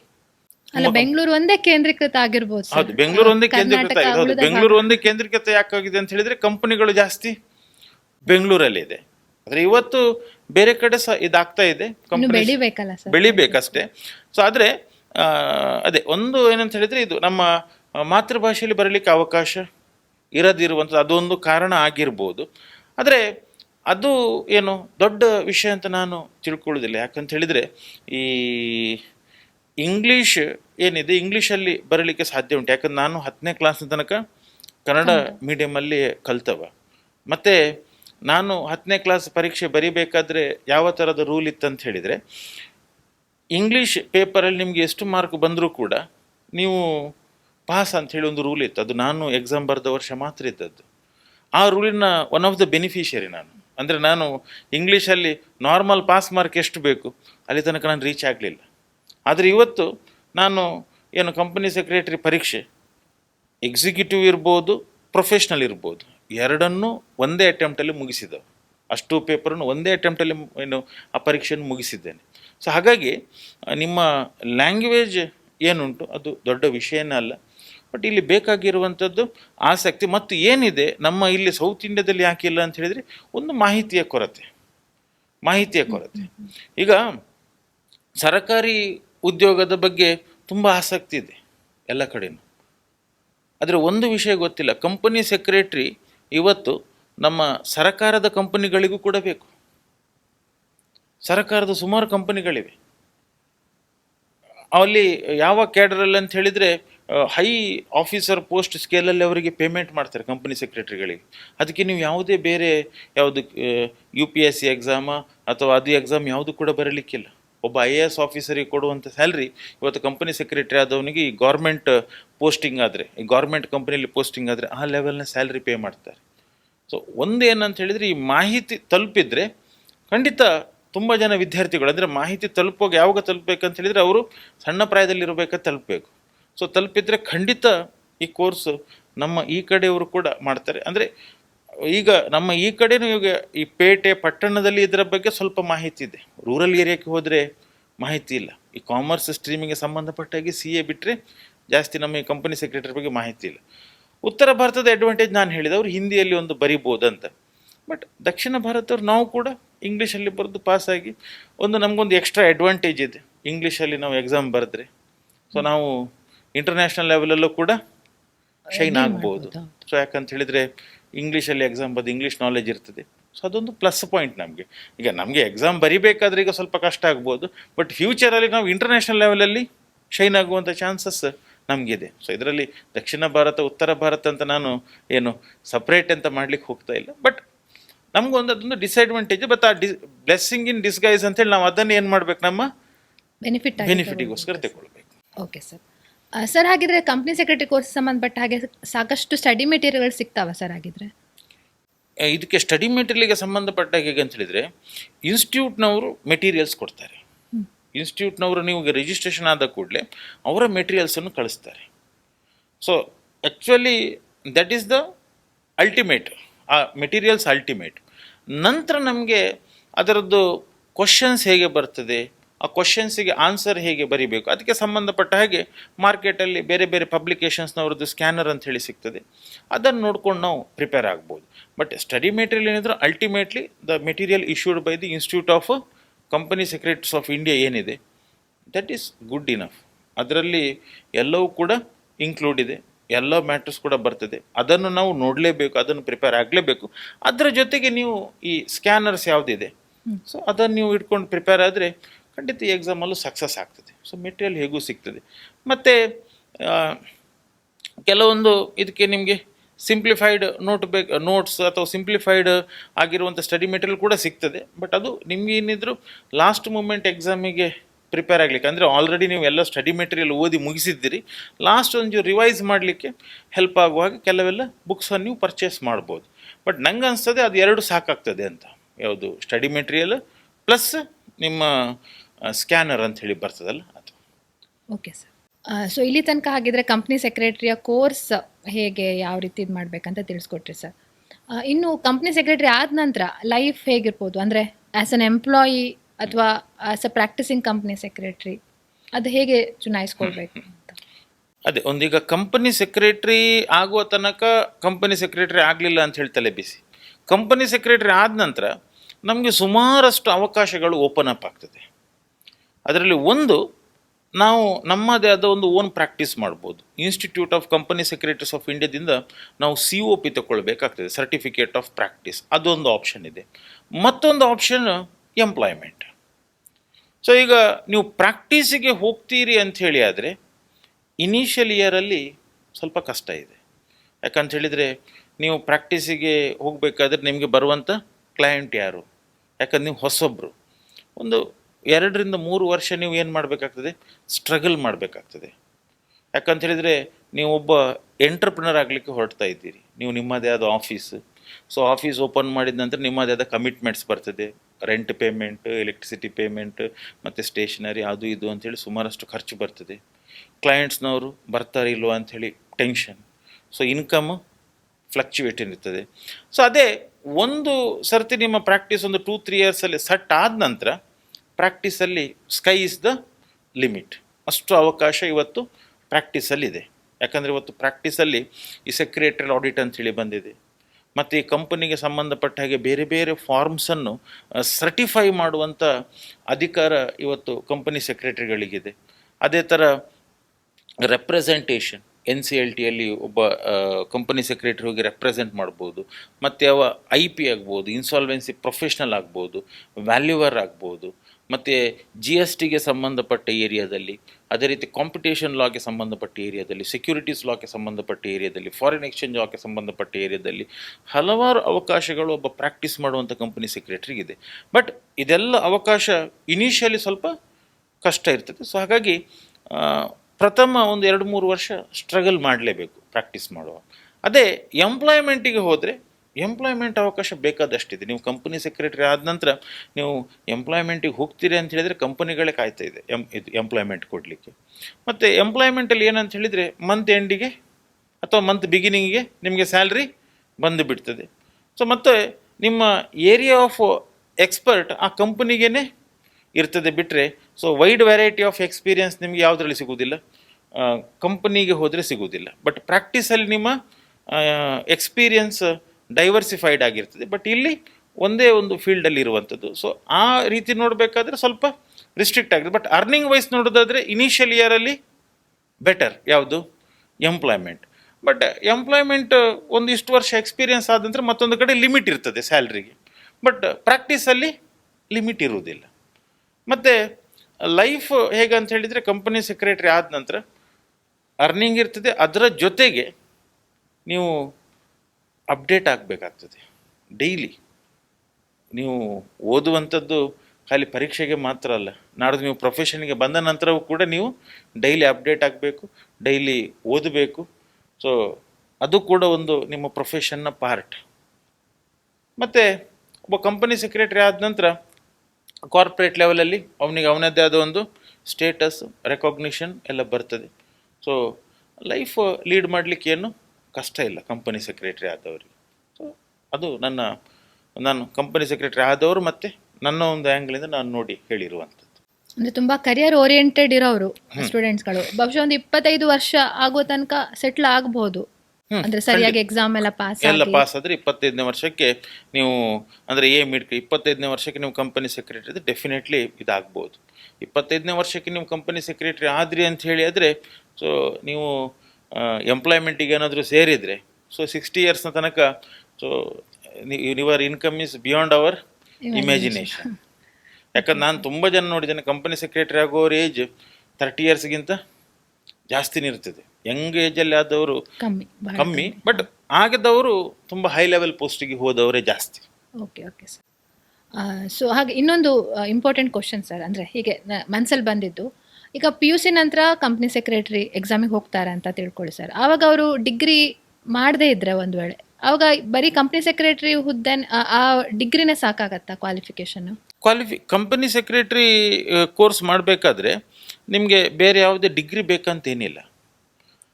So company secretary course itself ಅದೇನಾಗ್ತದೆ ನಿಮ್ಮ ಡಿಗ್ರಿ ಥರನೇ ಆಗ್ತದೆ. ಅದನ್ನು ಇವತ್ತು UGC ಅವರು ಈಕ್ವಲ್ ಟು ಪೋಸ್ಟ್ ಗ್ರ್ಯಾಜುಯೇಷನ್ ಅಂತೇಳಿ ರೆಕಾಗ್ನೈಸ್ ಮಾಡಿದ್ದಾರೆ. ಇವತ್ತು ನೀವು ಕಂಪನಿ ಸೆಕ್ರೆಟರಿ ಆದವರು ನಮ್ಮ ಭಾರತದ ಯಾವುದೇ ವಿಶ್ವವಿದ್ಯಾನಿಲಯದಲ್ಲಿ PhD ಮಾಡಬೇಕಾದ್ರೆ ನಮ್ಮ company secretary qualification is eligible. ಅದೇ ಥರ ಇದು ಪೋಸ್ಟ್ ಗ್ರ್ಯಾಜುಯೇಷನ್ ಆದವರು ಬರೆಯುವಂಥ ನ್ಯಾಷನಲ್ ಎಲಿಜಿಬಿಲಿಟಿ ಟೆಸ್ಟ್ ನೆಟ್ ಅಂತ ಏನು ನಾವು ಕರಿತೇವೆ. ಸೊ CS ಆದವರು ಅದನ್ನು ಕೂಡ ಬರಿಬೋದು. ಆದರೆ ಇದರ ಜೊತೆಗೆ ಈ PUC ಆಗಿ ಯಾರು ಈ ಕೋರ್ಸಿಗೆ ಬರ್ತಾರೆ ಇದರ ಜೊತೆಗೆ ಡಿಗ್ರಿಯನ್ನು ಮಾಡಿದರೆ ಒಳ್ಳೆಯದು ಅಂಥೇಳಿ ನಮ್ಮ ಒಂದು ಅನಿಸಿಕೆ. ಯಾಕಂತ ಹೇಳಿದರೆ ಯೂಶ್ವಲಿ ಕೆಲವೊಂದು ಕಂಪನಿಯವರು ಏನು ಕೇಳ್ತಾರೆ ಅಂದರೆ ಯೂನಿವರ್ಸಿಟಿ ಗ್ರ್ಯಾಜುಯೇಷನ್ ಕೇಳ್ತಾರೆ. ಎಲ್ಲರೂ ಕೇಳೋದಿಲ್ಲ, ಅಂದರೆ ಯೂನಿವರ್ಸಿಟಿ ಗ್ರ್ಯಾಜುಯೇಷನ್ ಯಾವುದಾದ್ರೂ ಯೂನಿವರ್ಸಿಟಿಯಿಂದ ಒಂದು ನೀವು ಗ್ರ್ಯಾಜುಯೇಟ್ ಆಗಿರಬೇಕು ಅಂತ. ಅಂದರೆ ಅದಕ್ಕೂ ಕೂಡ ಒಂದು ವೆಯ್ಟೇಜ್ ಕೊಡ್ತಾರೆ. ಅಂದರೆ ಈಗ ಎಂಪ್ಲಾಯ್ಮೆಂಟ್ ಇಂಟರ್ವ್ಯೂ ಮಾಡುವಾಗ ಅವರದೊಂದು 12-13 ಕ್ರೈಟೀರಿಯಾ ಇರ್ತದೆ. ಅದರಲ್ಲಿ ಒಂದು ಗ್ರ್ಯಾಜುಯೇಷನ್ ಆದರೆ ಒಂದಿಷ್ಟು ಪಾಯಿಂಟ್ ಅಂಥೇಳಿ ಕೊಡ್ತಾರೆ. ಸೊ ಹಾಗಾಗಿ ಏನು ಕಷ್ಟ ಆಗೋದಿಲ್ಲ. ಅಂದರೆ ಈ ಡಿಗ್ರಿಲಿರುವಂಥ ಸಬ್ಜೆಕ್ಟ್ಸ್ ಇರ್ಬೋದು. ಅಂದರೆ ಈಗ ನೀವು BCom BBM ಏನಾದರೂ ಮಾಡಿದರೆ ಡಿಗ್ರಿಲಿರುವ ಸಬ್ಜೆಕ್ಟ್ಸ್ ಇರ್ಬೋದು, ಅಥವಾ ಇಲ್ಲಿರುವಂಥ ಸಬ್ಜೆಕ್ಟ್ಸ್ ಆಲ್ಮೋಸ್ಟ್ ಸೇಮ್ ಇದೆ. ಈ ಕೋರ್ಸಿಗೆ ಜಾಯಿನ್ ಆದದ್ರಿಂದಾಗಿ ನಿಮ್ಮ ಡಿಗ್ರಿಗೆ ಕೆಲವೊಂದಿಷ್ಟು ಪ್ಲಸ್ ಆಗ್ತದೆ, ಬಿಟ್ಟರೆ ನೆಗೆಟಿವ್ ಆಗೋದಿಲ್ಲ. ಹಾಗಾಗಿ ಆಪ್ಷನ್ ಇದೆ, CSA ಮಾಡ್ಕೊಂಡು ಹೋಗ್ಬೋದು. ಬಟ್ ನಾವು ವಿದ್ಯಾರ್ಥಿಗಳಿಗೆ ಹೇಳುವಾಗ ತುಂಬ ಸರ್ತಿ ನಾವು ಹೇಳ್ತೇವೆ, ನಾವು ರೆಕಮೆಂಡ್ ಮಾಡುವಂಥದ್ದು ಏನಂದರೆ ಇದರ ಜೊತೆಗೆ ನೀವು ಡಿಗ್ರಿಯನ್ನು ಕೂಡ ಮಾಡಿ ಅಂತ ನಾವು ಹೇಳ್ತೇವೆ. ಓಕೆ. ಸೊ ನನ್ನ ಲಾಸ್ಟ್ ಕ್ವಶನ್ನು, ಸೆಲ್ಫ್ ಸ್ಟಡಿ ಸಾಕ ಅಥವಾ ಯಾವುದಾದ್ರೂ ಇನ್ಸ್ಟಿಟ್ಯೂಟ್ ಅಥವಾ ಕೋಚಿಂಗ್ ತೊಗೊಳ್ಬೇಕಾಗತ್ತಾ ಈ ಕೋರ್ಸಿಗೆ? ಆ್ಯಕ್ಚುಲಿ ಸೆಲ್ಫ್ ಸ್ಟಡಿ ಎಲ್ಲಿ ನೀವು ಪಾಸ್ ಆಗ್ಬೋದು ಒಬ್ಬ ಡೆಡಿಕೇಟೆಡ್ ಸ್ಟೂಡೆಂಟ್ ಆಗಿದ್ದರೆ. ಡೆಡಿಕೇಟೆಡ್ ಸ್ಟೂಡೆಂಟ್ ಅಂದರೆ ನೀವು ಒಂದು ಇಂತಿಷ್ಟು ಟೈಮನ್ನು ನೀವು ಡಿವೋಟ್ ಮಾಡ್ತೀರಿ ಮತ್ತು ನಿಮಗೆ ಅದನ್ನು ಎನಲೈಸ್ ಮಾಡಲಿಕ್ಕೆ ನಿಮ್ಮಿಂದ ಸಾಧ್ಯ ಇದೆ. ಅಂಥ ಒಂದು ಸಿಚುವೇಷನಲ್ಲಿ ಡೆಫಿನೆಟ್ಲಿ ನೀವು ಓನಾಗಿ ಪ್ರಿಪೇರ್ ಆಗಿ ಈ ಎಕ್ಸಾಮನ್ನು ಪಾಸ್ ಆಗ್ಬೋದು.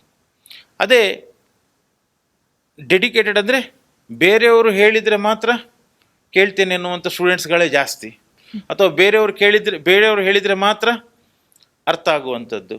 ಅಂಥ ವಿದ್ಯಾರ್ಥಿಗಳಿಗೆ ಏನು ಈ ಮಾರ್ಗದರ್ಶನ ಇದ್ದರೆ ಒಳ್ಳೆಯದು. ಯಾಕಂದರೆ ಪ್ರೊಫೆಷ್ನಲ್ ಕೋರ್ಸ್ ಆಗಿರೋದ್ರಿಂದಾಗಿ ಸೊ ಸೆಲ್ಫ್ ಸ್ಟಡಿಯಲ್ಲಿ ಕೆಲವೊಮ್ಮೆ ಏನಾಗ್ತದೆ ಅಂತ ಹೇಳಿದರೆ ಇಲ್ಲಿ ಅವರು ಎಲೋನ್ ಆಗಿರ್ತಾರೆ. ಅವ್ರದ್ದು ಡೌಟ್ಸ್ ಏನಾದರೂ ಕ್ಲಾರಿಫಿಕೇಷನ್ ಮಾಡಲಿಕ್ಕೆ ಅವರ ಜೊತೆ ಬೇರೆ ಯಾರು ಇರುವುದಿಲ್ಲ, friends groups. So better. So ನಿಮಗೆ ಆ ಕಾನ್ಫಿಡೆನ್ಸ್ ಇದ್ದರೆ ಆವಾಗ ನೀವು ಸೆಲ್ಫ್ ಸ್ಟಡಿ ಮಾಡ್ಬೋದು. ಅದಿಲ್ಲ ಆ ಸ್ಪಿರಿಟ್ ಇಟ್ಕೊಂಡು ಹೋಗ್ಲಿಕ್ಕೆ ಬೇಕಾಗತ್ತೆ. ಹೌದು ಹೌದು ಇಲ್ಲ ಯಾರೋ ಒಬ್ರು ಬೇಕು ನಿಮ್ಮ ಹಿಂದ್ಗಡೆ, ಆವಾಗ ಡೆಫಿನೆಟ್ಲಿ ಏನು ಮಾರ್ಗದರ್ಶನ ಇದ್ದರೆ ಒಳ್ಳೆಯದು ಅಂತ. ಸೊ ಅದಕ್ಕೆ ಬೇಕಾದ ಎಲ್ಲ ವ್ಯವಸ್ಥೆ ಇನ್ಸ್ಟಿಟ್ಯೂಟ್ ಕೂಡ ಮಾಡ್ತಾ ಇದೆ, ಇವತ್ತು ICSI ಕೂಡ ಮಾಡ್ತಾ ಇದೆ. Okay sir. ಸೊ ಹಾಗೆ ವೀಕ್ಷಕರಿಗೆ ಇನ್ನೊಂದು ಹೇಳಲಿಕ್ಕೆ ಇಷ್ಟಪಡ್ತೇನೆ. ನಾನು ಕಂಪ್ನಿ ಸೆಕ್ರೆಟರಿ ಮಾಡ್ತಾ ಇರುವಂಥ ಸಮಯದಲ್ಲಿ ಆವಾಗ ನನಗೂ ಕೂಡ ಕೆಲವೊಂದು ಸಬ್ಜೆಕ್ಟ್ಸ್ಗಳು ಅರ್ಥ ಆಗದೇ ಇರೋ ಸಮಯದಲ್ಲಿ ನಾನು ಕೂಡ ಸರ್ದು ಮಾರ್ಗದರ್ಶನ ತೊಗೊಂಡಿದ್ದೇನೆ ಆ ಟೈಮಲ್ಲಿ.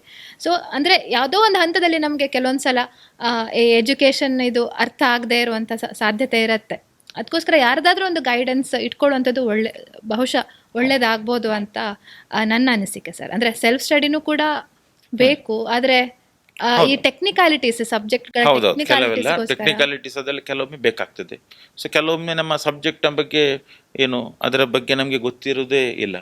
ಸೊ ನಂಗನ್ಸ್ತದೆ ನೀವು ಟ್ಯಾಕ್ಸೇಷನ್ ಪೇಪರಿಗೋಸ್ಕರ ನೀವು ಬಂದಿದ್ರಿ, ಯಾಕಂದ್ರೆ ಮತ್ತೆ ನನಗೆ ಆಮೇಲೆ ಟ್ರೈನಿಂಗ್ ಕೂಡ ಸರೇ ಸಜೆಸ್ಟ್ ಮಾಡಿದ್ದು. ಇಲ್ದ್ರೆ ನಾನು ಜಸ್ಟ್ LLB ಮಾಡಿ I was practising as advocate. So ಅದ್ರದ್ದು ಸ್ಕೋಪ್ CS ನ ಸ್ಕೋಪ್ ನಂಗೆ ತಿಳಿಸ್ಕೊಟ್ಟವ್ರೆ ಸಂತೋಷ್ ಪ್ರಭು ಸರ್. ಅದಕ್ಕೋಸ್ಕರ ಫಸ್ಟ್ ಅವರ ಪಾಡ್ಕಾಸ್ಟ್ ಮಾಡಲಿಕ್ಕೆ ನಾವು ಇಷ್ಟು ಆತುರ ಆಗಿದ್ದು. ಸೊ ತುಂಬ ಬಹಳ ಉಪಯುಕ್ತವಾದ ಮಾಹಿತಿಗಳನ್ನು ನೀಡಿದ್ದೀರಿ ಸರ್. ಹಾಗೆ ನಿಮ್ಮ ಒಂದು ಯಾವುದಾದ್ರೂ ಎಕ್ಸ್ಟ್ರೀಮಿಟೀಸ್ ಇರುವಂತಹ, ಅಂದರೆ ಬಹಳ ಆಶ್ಚರ್ಯಕರವಾದಂತಹ ಘಟನೆಗಳು ಈ ನಿಮ್ಮ ಜರ್ನಿಯಲ್ಲಿ ನೀವು ಕಂಡಿದ್ದೀರಾ ಸರ್? ಈ CS ಪ್ರೊಫೆಷನ್ ಅಥವಾ ಸ್ಟೂಡೆಂಟ್ಸ್ಗಳ ಬಗ್ಗೆ ಯಾವುದೋ ಒಂದು ಆಶ್ಚರ್ಯ ಆಗುವಂತಹ ಘಟನೆ ನಿಮಗೆ ನೆನಪಲ್ಲಿ ಬರುತ್ತಾ? ಅಂದ್ರೆ ಇದು ಯಾವುದು ನಮ್ಮ ಕಂಪನಿ ಸೆಕ್ರೆಟರಿ ಕೋರ್ಸ್ಗೆ ಅಥವಾ ಸ್ಟೂಡೆಂಟ್ಸ್ಗಳು ಬಹಳ ಬಡತನದಿಂದ ಬಂದವರು ಇರ್ಬೋದು ಅಥವಾ ಕಷ್ಟಪಟ್ಟು ಮಾಡಿದವರು ಇರ್ಬೋದು, ಅಂದ್ರೆ ಒಂದು ಇನ್ಸ್ಪಿರೇಷನ್ ಆಗುವಂತ ಖಂಡಿತ ಇದ್ದಾರೆ. ಈಗ ಆಲ್ರೆಡಿ ಈಗ ಕಂಪನಿ ಸೆಕ್ರೆಟರಿ ಅಂದರೆ ಆಗಿ ಅವರು ಎಂಪ್ಲಾಯ್ಮೆಂಟಲ್ಲಿ ಇದ್ದಾರೆ ಈಗ. ಬಟ್ ಅವರು ಐಡಿಯಾ ಇರಲಿಲ್ಲ, ಯಾರದ್ದು ಒಂದು ಕಾಲೇಜಲ್ಲಿ ಮಾತು ಕೇಳಿ ನಮ್ಮ ಇನ್ಸ್ಟಿಟ್ಯೂಟಿಗೆ ಬಂದು ಜಾಯ್ನ್ ಆದವರು. ಬಟ್ ಎಷ್ಟು ಡೆಡಿಕೇಟೆಡ್ ಆಗಿ ಕಲ್ತ್ರು ಅಂತ ಹೇಳಿದರೆ, ನಾವು ಹೇಳಿರುವಂಥ ಎಲ್ಲವನ್ನೂ ಕೂಡ ಚಾಚು ತಪ್ಪದೆ ಪಾಲನೆ ಮಾಡಿ ಕಂಪನಿ ಸೆಕ್ರೆಟರಿ ಪರೀಕ್ಷೆಯಲ್ಲಿ ರ್ಯಾಂಕ್ ಕೂಡ ಪಡೆದ್ರು. ಅದರಲ್ಲಿ ಒಬ್ಬಳು ಸ್ಟೂಡೆಂಟ್, ಮತ್ತೊಬ್ಬಳು ಸ್ಟೂಡೆಂಟ್ ರ್ಯಾಂಕ್ ಬರಲಿಲ್ಲ, ಬಟ್ ಎಲ್ಲವನ್ನು ಕೂಡ ಪಾಸ್ ಆದಳು. ಬಟ್ ಇವತ್ತು ಒಂದು ಒಳ್ಳೆ ಕಂಪನಿಯಲ್ಲಿ ಕೆಲಸಕ್ಕೆ ಸೇರಿದಾಳು ಅವಳು. ಆ ಇಬ್ಬರು ಸ್ಟೂಡೆಂಟ್ ಒಟ್ಟೊಟ್ಟಿಗಿದ್ದವರು, ಒಂದೇ ಕ್ಲಾಸ್, ಅದರಲ್ಲಿ ಒಬ್ಬಳು ರ್ಯಾಂಕ್ ಬಂದಳು, ಮತ್ತೊಬ್ಬಳು ಪಾಸ್ ಆಗ್ತಾ ಹೋದಳು. ಒಬ್ಬಳು ಟ್ರೈನಿಂಗ್ ಮಾಡ್ತಿದ್ದಾಳೆ, ಈಗ ಎಲ್ಲ ಹಂತ ಆಯಿತು. ಮತ್ತೊಬ್ಬಳು ಇವತ್ತು ವರ್ಕ್ ಮಾಡ್ತಿದ್ದಾಳೆ, ಅವಳದೆಲ್ಲ ಟ್ರೈನಿಂಗ್ ಎಲ್ಲ ಮುಗಿದು ಒಂದು ಒಳ್ಳೆ ಕಂಪನಿಯಲ್ಲಿ ವರ್ಕ್ ಮಾಡ್ತಿದ್ದಾಳೆ ಬೆಂಗಳೂರಲ್ಲಿ. ಬಟ್ ಅವರು ಬರಬೇಕಾದ್ರೆ ಅವ್ರಿಗೆ ಕಂಪನಿ ಸೆಕ್ರೆಟರಿ ಅಂದರೆ ಏನಂತ ಗೊತ್ತಿರಲಿಲ್ಲ. ಬಟ್ ಇವತ್ತು ಅವರು ಇರುವಂಥ ಸ್ಥಾನ ಅಂದರೆ ಆ ಒಂದು ಲೆವೆಲಿಗೆ ಹೋಗಿ ನೋಡುವಂಥ ಅದೊಂದು ಖುಷಿ ಆಗ್ತದೆ. ಮತ್ತೊಂದು ಆಶ್ಚರ್ಯ ಆಗುವಂಥದ್ದು ನನಗೆ ಹಿಂದೆ ನೋಡುವಂಥದ್ದು ನನ್ನ ಬಗ್ಗೆನೇ. ಯಾಕಂತ ಹೇಳಿದರೆ ಅದೇ ನಾನು ಕನ್ನಡ ಮೀಡಿಯಮಿಂದ ಬಂದು ಇಂಗ್ಲೀಷಲ್ಲಿ ಪಾಸ್ ಮಾರ್ಕ್ ಕೂಡ ಸಿಗಲಿಲ್ಲ, ಆದರೂ ಕೂಡ ಪಾಸ್ ಆಗ್ತಾ ಬಂದ ಅಂಥ ವಿದ್ಯಾರ್ಥಿಗಳು ಕೂಡ ಇವತ್ತು ಬರ್ತಾರೆ. ಬಟ್ ಅವ್ರಿಗೆ ಎಷ್ಟು ಕಾನ್ಫಿಡೆನ್ಸ್ ಹೇಳಿದ್ರು, ಕೆಲವರು ಅದರಲ್ಲಿ ಸಕ್ಸಸ್ ಆಗಿದ್ದಾರೆ, ಕೆಲವರು ಅರ್ಧದಲ್ಲಿ ಬಿಟ್ಟು ಹೋದವರು ಕೂಡ ಇದ್ದಾರೆ. ಒಬ್ಬ ಫೌಂಡೇಶನಲ್ಲಿ ಒಳ್ಳೆ ರ್ಯಾಂಕ್ ಬಂದಿದ್ದ, ನಿಮ್ಮ ಈ ಕಡೆ ತುಂಬ ರೂರಲ್ ಬ್ಯಾಕ್ಗ್ರೌಂಡಿಂದ ಬಂದದ್ದು, PUCಯಲ್ಲೂ ಕೂಡ ಒಳ್ಳೆ ಮಾರ್ಕ್ ಇತ್ತು, ಕನ್ನಡ ಮೀಡಿಯಂ ಬ್ಯಾಕ್ಗ್ರೌಂಡ್. ಆದರೆ ಮುಂದೆ ಏನಾಯ್ತು ಅಂತ ಹೇಳಿದರೆ ಅವನಿಗೆ ಅನಿವಾರ್ಯ ಮನೆಯ ಒಂದು ಪರಿಸ್ಥಿತಿಯಿಂದ ಎಂಪ್ಲಾಯ್ಮೆಂಟಿಗೆ ಹೋಗಲೇಬೇಕಾಯಿತು. ಯಾವುದೋ ಒಂದು ಗೌರ್ಮೆಂಟ್ ಪೋಸ್ಟಿಗೆ ಜಾಯ್ನ್ ಆದ, ವಿಲೇಜ್ ಅಕೌಂಟೆಂಟ್ ಪೋಸ್ಟಿಗೆ ಜಾಯ್ನ್ ಆದ. ಬಟ್ ಇವತ್ತು ಕೂಡ ಸಿಕ್ಕಿದ್ರೆ ಹೇಳ್ತೇನೆ, ಸರ್ ಅದು ನಾನು ಮಾಡಬೇಕಿತ್ತು, ಬಟ್ ಪರಿಸ್ಥಿತಿ ಆಗಿತ್ತು. ಬಟ್ ಸಿಕ್ಕಿದಾಗ ಮೊನ್ನೆ ಹೇಳಿದೆ, ತೊಂದರೆ ಇಲ್ಲ ಮರಿ, ಈಗಲೂ ನೀನು ಮಾಡ್ಬೋದು, ಇನ್ನಷ್ಟಕ್ಕೆ ನೀನು ಓದು, ಈಗ ಹೇಗೂ ನಿಮಗೆ ಹಣಕಾಸಿನ ಏನು ತೊಂದರೆ ಇಲ್ಲ. ಸೊ ಈಗ ತಗೊಂಡು ಹೋಗಿದ್ದಾನೆ, ರಿಜಿಸ್ಟರ್ ಆಗಿದ್ದಾನೆ, ಓದ್ತಾ ಇದ್ದಾನೆ, ಆದರೆ ಅದೊಂದು ಕೂಡ ಒಳ್ಳೆಯದು. ಸೊ ಇಂಥ ಒಂದು ಘಟನೆಗಳು ಬರ್ತಾನೆ ಇರ್ತದೆ. ಸೊ ಹಾಗಾಗಿ ನಾವು ಯಾವುದೇ ಇದರಲ್ಲೂ ಕೂಡ ವಿದ್ಯಾರ್ಥಿಗಳು ನಾವು ಹೇಳುವಂಥದ್ದು ಅಷ್ಟೇ, ನೀವು ಕೈ ಬಿಡಬೇಡಿ, ಆಗ್ತದೆ, ಸೊ ಮುಂದೆ ಹೋಗಿ. ಸೊ 1-2 ಅಟೆಂಪ್ಟ್ ಆಚೆ ಈಚೆ ಆಗ್ತದೆ, ಬಟ್ ಫ್ರಸ್ಟ್ರೇಟ್ ಆಗುವಂಥದ್ದಲ್ಲ. ಸೊ ಇದು ಅವರಿಗೆ ನಾನು ಕೊಡುವಂಥ ಅಡ್ವೈಸ್. ಸೊ ಈಗಲೂ ಕೂಡ ನಿಮ್ಮ ಮಾಧ್ಯಮದ ಮುಖಾಂತರವೂ ಕೂಡ ನಾನು ಹೇಳ್ತೇನೆ, ಯಾವುದೇ ವಿದ್ಯಾರ್ಥಿಗಳು ಒಂದು ಕೋರ್ಸಿಗೆ ಜಾಯಿನ್ ಆಗಬೇಕಾದ್ರೆ ಒಂದು ಪೂರ್ತಿ ತಿಳ್ಕೊಂಡು ಜಾಯಿನ್ ಆಗಬೇಕು. ಕಂಪನಿ ಸೆಕ್ರೆಟರಿ ಕೋರ್ಸ್ನ ಬಗ್ಗೆ ನಾನು ಅಷ್ಟು ಮಾಹಿತಿ ಕೊಟ್ಟೆ. ಸೊ ಅದೇ ರೀತಿ ಇದರ ಬಗ್ಗೆ ಇನ್ನೂ ಸಹ ಅಷ್ಟು ಮಾಹಿತಿಯನ್ನು ಅವರು ಬೇರೆ ಬೇರೆ ಕಡೆ ಸಿಗ್ತದೆ. ಈಗ ಬೆಟರ್ ಅಂತ ಹೇಳಿದರೆ ನಮ್ಮ ಇನ್ಸ್ಟಿಟ್ಯೂಟ್ ವೆಬ್ಸೈಟಿಗೆ ಹೋಗುವಂಥದ್ದು ಒಳ್ಳೆಯದು. ಯಾವುದ್ರದ್ದು CS ಇನ್ಸ್ಟಿಟ್ಯೂಟ್ www.icsi.edu, ಅಲ್ಲಿ ಒಂದಷ್ಟು ಮಾಹಿತಿ ಸಿಗ್ತದೆ. ಎಲ್ಲ ಮಾಹಿತಿಯನ್ನು ಕಲೆಕ್ಟ್ ಮಾಡಿ ಸೊ ಅವರು ಡಿಸೈಡ್ ಮಾಡಬೇಕು. ಈಗ ನಾವು ಏನು ಮಾತಾಡಿಕೊಂಡು ಸುಮಾರಿಷ್ಟು ಇದು ಸ್ಕೋಪ್ ಇದೆ ಅದೆಲ್ಲ ಇದೆ, ಬಟ್ ಅವರು ಕೂಡ ಒಂದಷ್ಟು ಮಾಹಿತಿಯನ್ನು ಕಲೆ ಹಾಕಬೇಕು. ಸೊ ಮತ್ತೆ ಅವರು ಡಿಸೈಡ್ ಮಾಡಬೇಕು. ಒಂದು ಸರ್ತಿ ಡಿಸೈಡ್ ಮಾಡಿದ ನಂತರ ನಾನು ಈ ಕೋರ್ಸ್ ಮಾಡ್ತೀನಿ ಅಂತೇಳಿ ಮತ್ತೆ ಹಿಂತಿರುಗಿ ನೋಡಬಾರ್ದು, ಮತ್ತೆ ಸಕ್ಸಸ್ ಆಗಿಯೇ ವಾಪಸ್ ಬರಬೇಕು. ಸೊ ಅದು ನಾನು ಮಾಡಿಕೊಳ್ಳುವಂಥ ವಿನಂತಿ ಎಲ್ಲ ವೀಕ್ಷಕರಿಗೂ ಕೂಡ. ಓಕೆ ಸರ್, ತುಂಬ ಒಂದು ಒಳ್ಳೆಯ ಸಂದೇಶವನ್ನು ನೀಡಿದ್ರಿ ಎಲ್ಲ ಸ್ಟೂಡೆಂಟ್ಸ್ಗಳಿಗೆ. ಸೊ ಇಲ್ಲಿ ತನಕ ಸರ್ ನಮ್ಮೊಟ್ಟಿಗೆ ಇದ್ದು ಕಂಪ್ನಿ ಸೆಕ್ರೆಟರಿ ಕೋರ್ಸ್ ಹೇಗೆ ಮಾಡಬೇಕು, ಯಾವ ರೀತಿ ಮಾಡಬೇಕು, ಅದರ ಸ್ಕೋಪ್ ಏನು, ಡಿಮಾಂಡ್ ಏನು, ಅದೆಲ್ಲದ್ರ ಬಗ್ಗೆನೂ ಕೂಡ ಡೀಟೇಲ್ ಆಗಿ ತಿಳಿಸ್ಕೊಟ್ರು.